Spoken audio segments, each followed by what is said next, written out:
Saudara, hujan deras yang turun di ibu kota sejak Senin dini hari mengakibatkan 33 ruas jalan di Jakarta terendam banjir.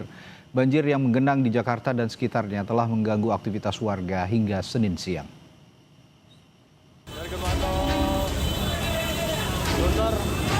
Banjir menyebabkan kemacetan parah di sejumlah ruas jalan ibu kota Jakarta.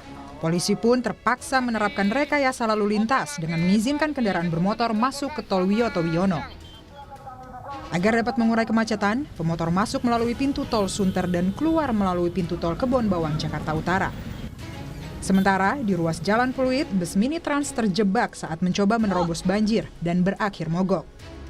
Banjir yang merendam jalan Jembatan Tiga Raya Penjaringan ke arah Emporium Pluit, Jakarta Utara membuat arus kendaraan tidak bergerak dan sebagian warga terpaksa memutar balik.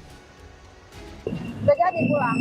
Ini rencana mau pulang. Ini lagi usaha pemutaran. Iya, ini mau pulang. Harus di apa ya namanya? Diperbaiki. Perbaiki ya, mungkin saluran-salurannya kali ya. Nanti Iya. Banjir tidak hanya menggenangi ruas jalan, ratusan rumah warga di Kampung Kandang Semper Barat, Cilincing, Jakarta Utara juga tergenang hingga 70 cm. Tingginya air di kawasan ini membuat petugas mengevakuasi warga, terutama bagi lansia, anak-anak, dan warga yang sedang sakit. Ada 48 orang yang dievakuasi dengan 400 kepala keluarga terdampak akibat banjir. Dia tidak bisa naik sendiri gitu Pak, tidak bisa jalan, jadi teman-teman PPSU bantu ngangkat, dinaikkan ke perahu karet seperti itu Pak. Oke, Pak, hingga saat ini ada berapa jumlah warga yang sudah dievakuasi Pak? Sementara untuk sampai saat ini yang mengungsi sekitar ada 48 jiwa dan bila curah hujan semakin intens maka akan bertambah lagi, tapi mudah-mudahan tempat penampungan sudah kita siapkan semua Pak, seperti itu Pak. Dampak curah hujan yang tinggi juga mengakibatkan jembatan penghubung dua kecamatan di Depok, Jawa Barat terputus. Luapan air dari Kali Pesanggerahan membuat jembatan Jago di perbatasan Pasir Putih dan Cipayung, Depok, Jawa Barat tidak bisa dilintasi. Pihak kepolisian dari Polsek Bojongsari disiagakan untuk mengantisipasi bertambahnya luapan banjir. Ini adalah akses warga dari Sawangon ke arah Pancoran Mas. Pasir Putih ke Pancoran Mas. Ya. Sementara tidak bisa dilintasi. Kita tetap standby sini Pak ya untuk memastikan bahwa warga memang benar-benar sudah aman. BPBD DKI Jakarta mencatat terdapat 22 rukun tetangga atau RT dan 33 ruas jalan di Jakarta yang terendam banjir akibat curah hujan yang tinggi hingga Senin siang. Sejumlah personel juga diturunkan untuk terus memantau kondisi genangan di seluruh wilayah yang terdampak. Tim Liputan, Kompas TV.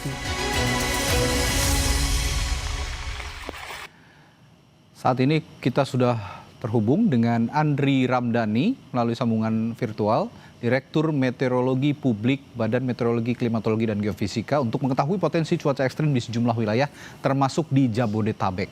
Selamat petang menuju malam Pak Andri. Selamat petang Mas Radi, Kompas TV. Baik, Pak Andri, saya ingin tanya juga seberapa serius sebenarnya sekarang potensi cuaca ekstrim yang saat ini terdeteksi BMKG, khususnya untuk Jabodetabek dulu Pak Andri. Baik, untuk Jabodetabek ya memang perlu kami sampaikan dulu bahwa di bulan Januari ini adalah periode puncak musim hujan, utamanya di wilayah Jawa, Bali, Nusa Tenggara, dan termasuk Jabodetabek. Oke. Jadi artinya ini kita perlu sadari bersama, kita sudah mulai memasuki puncak musim hujan. Walaupun datangnya bervariasi, artinya tentunya tergantung dinamika atmosfer apa yang saat ini sedang aktif ya. Jika lebih calon Jabodetabek mungkin hingga 2 hari ke depan peningkatan intensitas paling nggak hingga tanggal 14 Februari kami pantau masih terdapat peningkatan intensitas curah hujan di wilayah Jabodetabek. Oke. Demikian Mas. Baik. Tadi. Nah, masih di Jabodetabek, Pak Andri, jenis cuaca ekstrim apa yang paling diwaspadai khususnya di Jabodetabek? Hujan lebat, angin kencang, petir, atau kombinasi antara semuanya? Kombinasi ketiganya, jadi hujan lebat bahkan hingga sangat lebat yang disertai dengan angin kencang dan juga kilat atau petir. Jadi 3 fenomena tersebut ya yang tentunya pada periode puncak musim hujan perlu diwaspadai oleh masyarakat. Oke. Nah, untuk Jabodetabek, wilayah mana yang paling rawan terdampak dan mengapa yang wilayah itu yang harus diwaspadai, Pak Andri?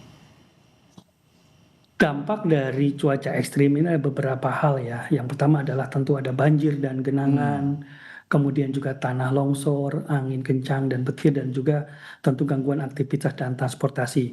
Ya. Pertama ada banjir dan genangan ya, dan ini tentu tergantung pada kerentanan masing-masing wilayah. Seperti kondisi dataran rendah, kemudian juga kawasan permukiman dengan sistem drainase terbatas, dan juga wilayah sekitar aliran sungai atau das ya, dan juga daerah perbukitan ataupun lereng yang tentu tanahnya telah jenuh dan perlu diwaspadai akibat hujan yang terjadi dalam beberapa waktu terus-menerus ya. Dan artinya ini meluas, jadi wilayah Jakarta hampir meluas, lalu juga wilayah di selatan Jakarta, Depok, dan juga Bogor. Jadi artinya di wilayah Jabodetabek hampir meluas potensinya. Dan tadi wilayah-wilayah yang saya sampaikan, tentunya kerentanan tadi banjir, genangan, tanah longsor tergantung di wilayah masing-masing. Demikian. Oke, kalau Jakarta mungkin memang banjir ya, banjir beberapa genangan yang harus diwaspadai sehingga mengganggu arus lalu lintas, aktivitas masyarakat terutama di pagi dan sore hari yang ingin berangkat kerja atau pulang kerja. Kalau di Bogor ya mungkin ada beberapa titik berpotensi longsor dan juga Depok lalu juga Tangerang Selatan. Pak Andri, sebenarnya fenomena atmosfer apa yang sedang dominan memicu cuaca ekstrim akhir-akhir ini di Jabodetabek? Misalnya La Nina, MJO, gelombang Rossby, siklon tropis, atau apa sebenarnya yang sedang mendominasi? Pertama adalah yang paling utama ada penguatan monsun Asia. Jadi penguatan monsun Asia itu adalah angin dari daratan Asia yang membawa uap air gitu, dan artinya ini yang memang setiap tahun datang pada periode musim hujan, dan Januari ini sedang kuat-kuatnya gitu ya.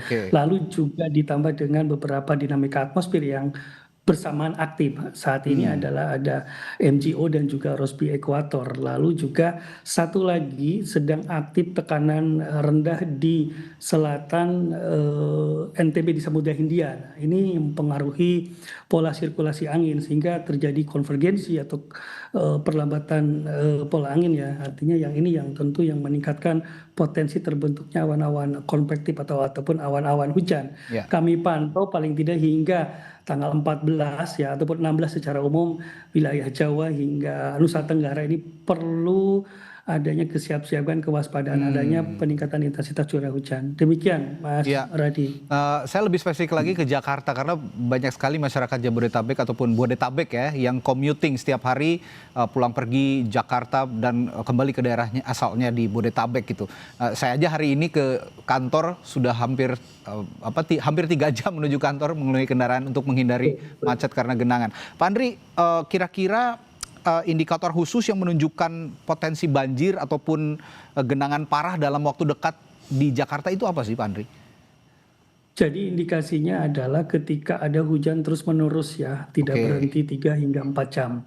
Jadi kalau misalkan masyarakat melihat bahwa ada indikasi hujan yang tidak berhenti, biasanya di pagi hari kalau musim hujan ya dini hari, pagi hari berlangsung, kemudian agak mereda kembali di siang hari, lalu nanti meningkat lagi di sore hingga menjelang malam hari. Dan ini tentunya sangat bertepatan dengan tadi komuter ya, artinya waktu mobilitas masyarakat di Jabodetabek di pagi dan siang atau sore hari. Jadi artinya ketika mulai misalkan dini hari ataupun pagi hari hujan terus berlangsung tidak berhenti, artinya masyarakat harus mulai waspada dan menyesuaikan aktivitasnya, terutama mobilitasnya ya.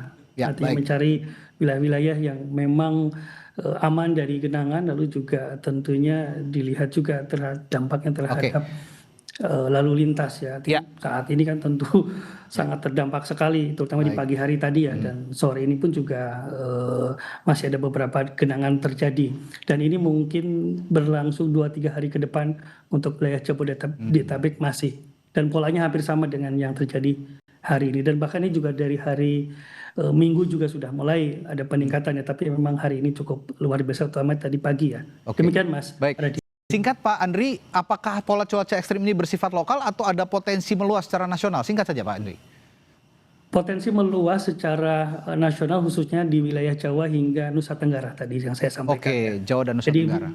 Ya, wilayah selatan ekuator ataupun di sebelah selatannya Khatulistiwa memang pada periode Januari 2002 ini sedang mengalami puncak musim hujan ya. Seluruh Pulau Jawa Bali, Nusa Tenggara Barat hingga Nusa Tenggara Timur, lalu juga sebagian di Sulawesi Selatan. Jadi itu wilayah-wilayah yang paling tidak di bulan Januari ini ada peningkatan intensitas hujan. Namun tentunya variasi waktunya ini berbeda setiap wilayah dan masyarakat dihimbau untuk terus menyimak informasi update dari BMKG. Demikian. BMKG sendiri setiap hari akan memperbaharui juga ya informasi potensi curah hujan tinggi, lalu cuaca ekstrim yang ada di beberapa wilayah di Jawa, Bali, NTB, NTT, dan sebagian wilayah Sulawesi Selatan tadi ya, Pak Andri ya. Baik. Terima kasih. Januari ini. Baik, terima kasih banyak Pak Andri Ramdhani, Direktur Meteorologi Publik BMKG, sudah memberikan informasi berharga di Sapa Indonesia untuk masyarakat. Terima kasih Pak Andri. Terima kasih.